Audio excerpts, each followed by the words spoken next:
High বন্ধুরা, Sunday ব্লগে সকলকে জানাই স্বাগত। তো শীতের মরশুমে কোনো এক রবিবারে আমরা চলে গেছিলাম মচলন্দপুরের আলাউদ্দিনের পিকনিক স্পটে। প্রতিদিন নিজেদের কাজে যাতায়াতের পথে যাদের সাথে দেখা হয় ট্রেনে, তারাই কিন্তু আমরা একসাথে মিলে এই পিকনিকটা আয়োজন করেছিলাম। তো নিজেরাই রান্নাবান্না সব কিছু করেছি। তো সেটার জন্যই মনে হচ্ছিল এটা হলো একটা প্রপার বনভোজন। এটা মচলন্দপুরের একটা পিকনিক স্পট।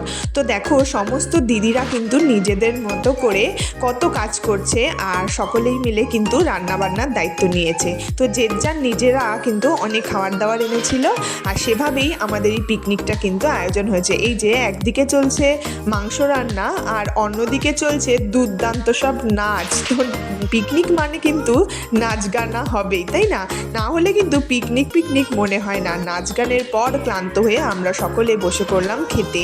তো এখানে নিজেদের হাতে করা রান্না বেশ মজাই হচ্ছিল। তো দিনটা কিন্তু আমাদের দারুণ গেছে।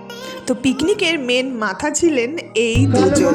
বলুন কিছু বলবেন? পিকনিক সাকসেসফুল, আমরা সফল। আপনাদের অবদান তো অনেক, হ্যাঁ অনেক। আর অনলি গার্লস টিম পিকনিক মানে দারুণ দারুণ সব ফটো সেশন। তো এই ছিল আমাদের ফটো সেশন আর পিকনিকের ডেটা ছিল দুর্দান্ত সুন্দর।